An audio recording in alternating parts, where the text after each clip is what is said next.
So now that we've officially finished the big trilogy of Series 10, we enter what I like to call the will you get on with it phase. Now this phase is pretty short, as it's only this episode and the next episode, but the reason I call it this is because after a massive 3-part trilogy, revealing the series arc secret and setting it up in the biggest possible way in extremis, and some of the few good scenes in Live the Land, right after that, we just get 2 irrelevant filler episodes that only exist as padding to this series, and really poor padding at that.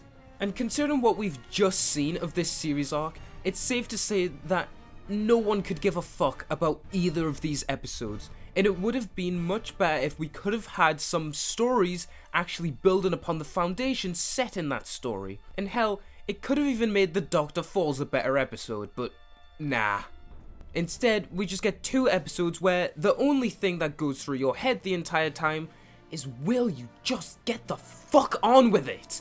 And the first part of this shittier phase of Series 10 is Empress of Mars, an episode written by one of my least favourite recurring writers, Mark Gatiss, the actual Google definition of a one-hit wonder.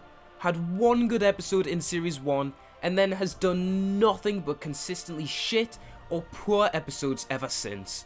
And since Moffat simply refused to tell his friend that he was a bad Doctor Who writer, he's back, yet again, with hopefully his final story. Russell, I know you're friends with him too, but for the love of God, do not bring him back. But, did Gatiss go out with a bang? Did he finally write an episode as good as The Unquiet Dead on his final outing? What do you think? Oh my God! Wow, really? Okay, we're gonna start like that? Oh, for real? On God? Just like that? Wow, okay, see, well, I guess we're starting with this. What the fuck is this?! Jesus Christ, this visual is terrible. Maybe it's foreshadowing to the quality of this episode, but jeez, man, bro, nah, I can't be arsed already. I can't be fucking... Why did I choose to do every episode of Series 10 first? So the Doctor, Bill and Nardole casually invade NASA so they can watch a drone surveil Mars, which of course amuses the Doctor so much that he pulls this sexy face. I'm not complaining at all, I just wanted to point it out. So the TARDIS lands on Mars and we establish that apparently the message was put there in 1881, which is quite interesting because obviously humans never went to the moon until 1969. So this does spike intrigue immediately. So we get some C tier at best 12 and Bill banter. Honestly still annoyed that Live the Land hadn't killed her off because we don't get anything interesting from her character in this series until she dies. And until then, all we get is banter that just isn't as well written as it was in the first half of the series. So we get an okay bit when they find fire and Nardole takes off his helmet first, which is a fine joke, I guess. So Bill falls down a really deep hole and somehow doesn't die or break her spine, or chest, or face, or nose, or teeth. And if my maths is correct, which it most likely isn't because I didn't put in weight measurements or anything, she fell for 5 seconds before she hit the ground, face first, and fell about 400 feet? And let's assume I'm taller than I am, and I'm actually 6 foot. This is the equivalent of Bill falling off 66 of me and landing on fucking rocks. She is dead. And we're not even 5 minutes in. You're just rubbing it in my face that she didn't die at this point now, aren't you?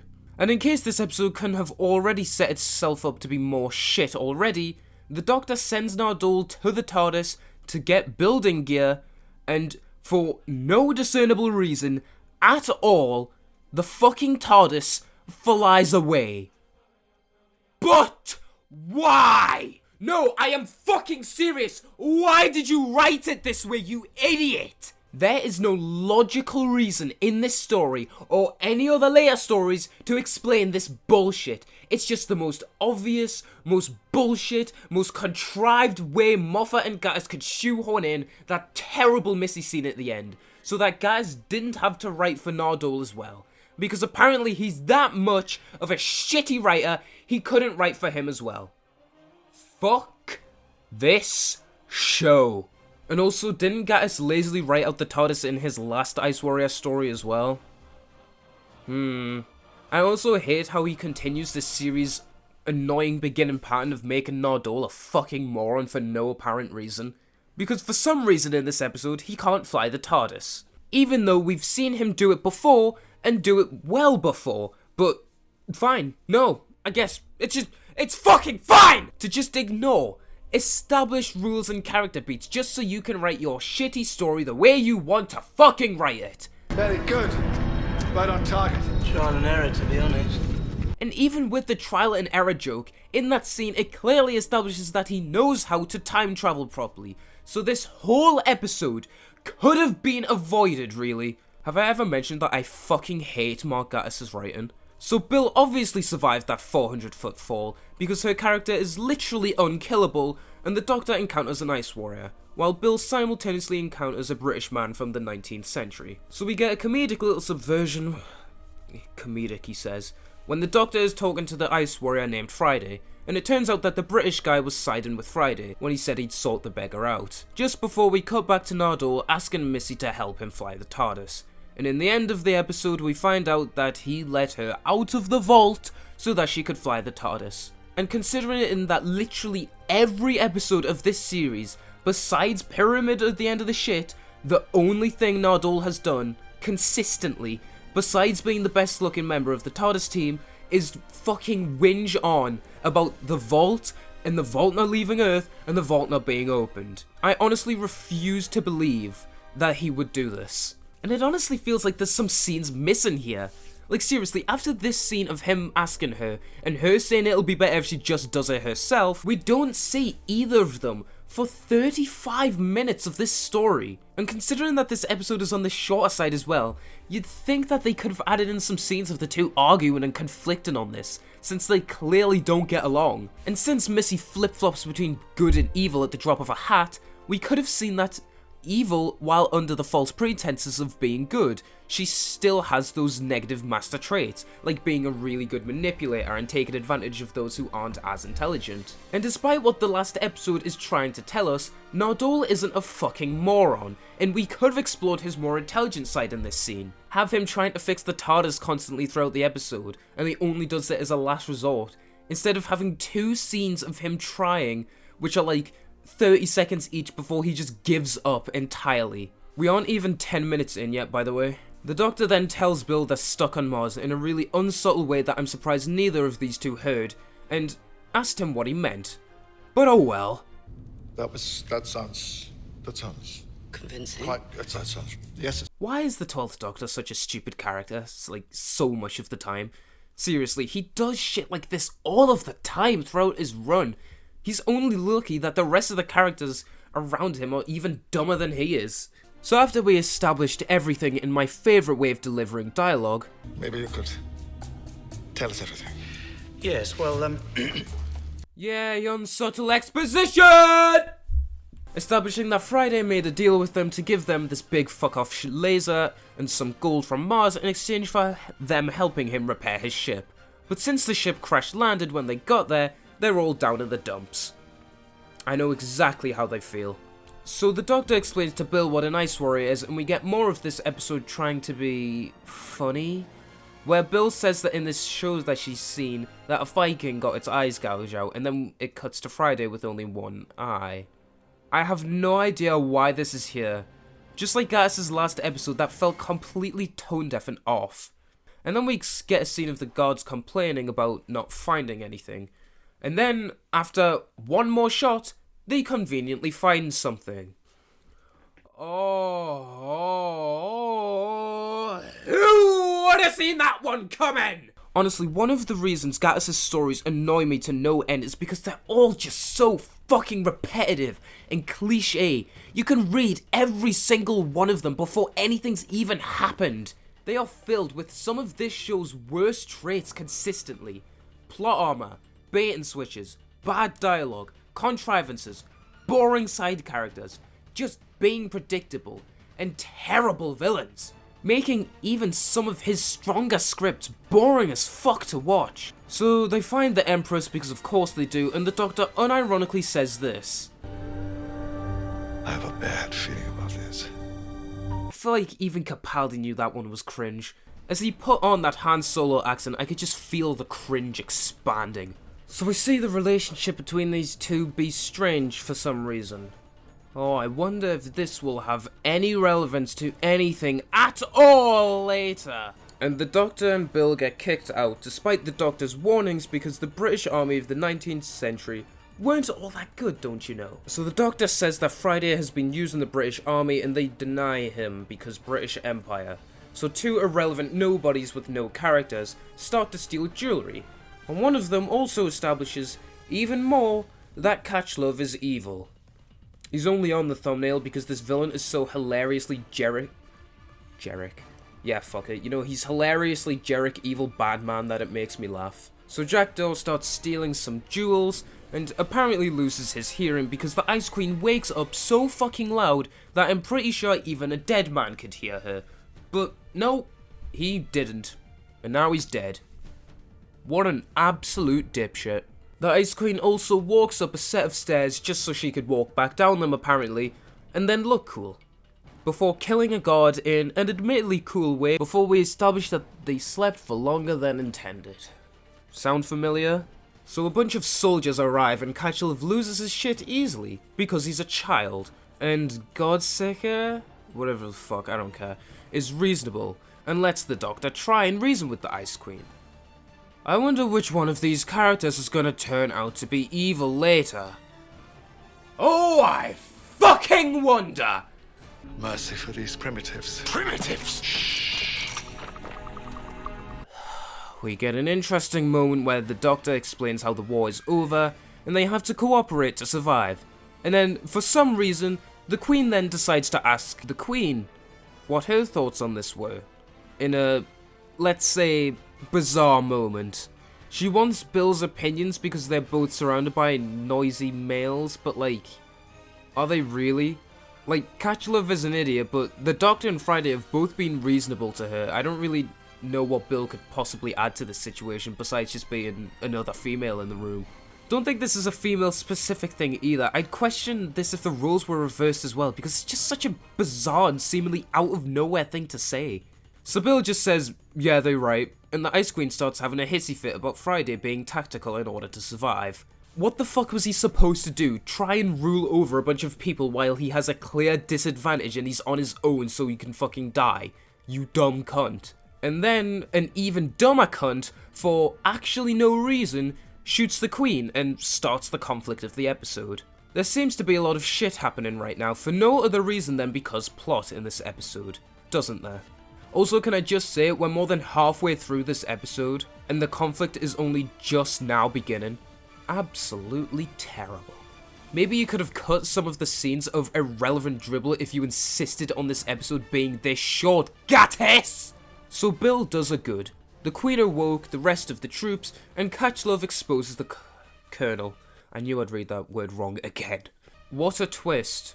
I am so unbelievably shocked that he was hiding something that Catchlove knew. Because there were so many subtle hints that I only just picked up on in this review.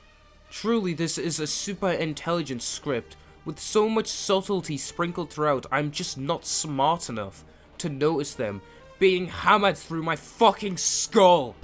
I dare say the British Army is more than a match for a bunch of upright crocodiles. Shut the fuck up. You stupid daft cunt. Seriously, if there's one thing I cannot stand about bad episodes of Doctor Who, is when the Doctor is so obviously in the right, but the villain is so obviously in the wrong, yet there's no interesting confliction or debate about it. It just sort of happens. It makes the episode just feel dry and hollow as fuck, and honestly just stupid. The best villains are ones with understandable motivations because of their characters, but when you have guys like the CEO of Cheese over here, it's just so uninteresting to watch because he has no dimension to his character at all. He's just the most generic evil bad guy ever. Obviously bad to make the Colonel look better, which is just such a boring way to present it. So 3 of the 4 good people in this episode go to prison, and we get some cringe immediately. No, it's just such a fanciful notion. A woman in the police force. And there it goes! A comment about Bill's sexuality, or her race, or her sexuality. I forgot this was Series 10 for a second. To be fair though, 30 minutes in is a lot longer than most series can go without reminding us of any of these things. So we find out why the Colonel deserted before we get more temporary deafness when the Ice Warriors break through the ground and these brain-dead monkeys don't notice until it's too late. So naturally the Ice Warriors fucking annihilate because of course they do. Sleep no more, my warriors. Sleep no more. You haven't earned the right to do reference, Mark. So Good Guy Friday breaks the trio out and the Colonel runs away. I wonder if he'll have any sort of redemption later. And Bill starts distracting the Queen, while the Doctor dicks around with the massive cannon and the temporary deafness spreads to the Queen, and all the other Ice Warriors that don't hear it because they just don't. And then the Doctor references Frozen, and at this point I was so disconnected from reality that I'm not even going to make a joke about killing myself here. So predictably, Catchlove does something stupid and almost costs everyone their lives. I need a bit of a hand, and who better to ask than the Ice Queen herself? Oh, I don't know. Literally any other Ice Warrior that you could have got a hold of without causing too much attention, you literal mustache-twirling twat. Until the Colonel returns and somehow pierces through his suit. Tight enough to withhold oxygen with a shitty gun from the 19th century. Sure.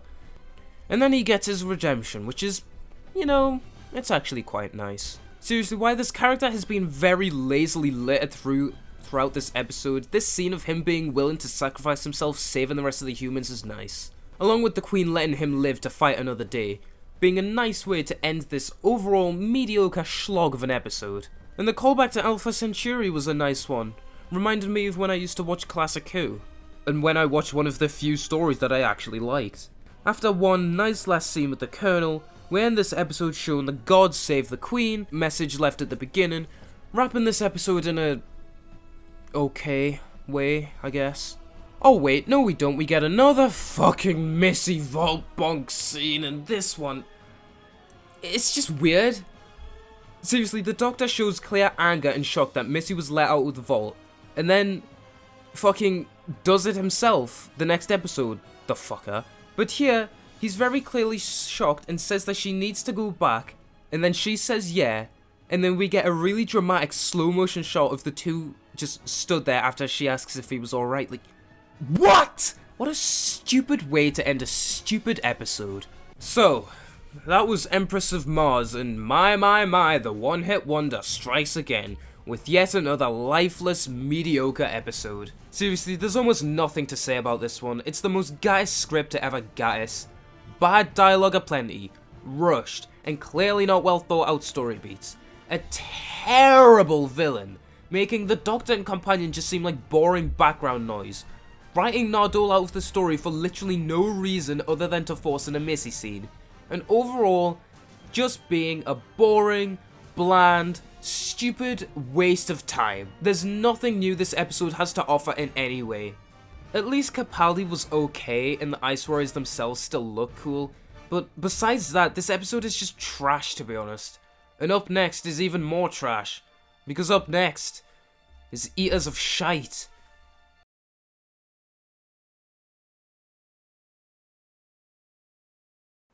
Man, this guy fell off.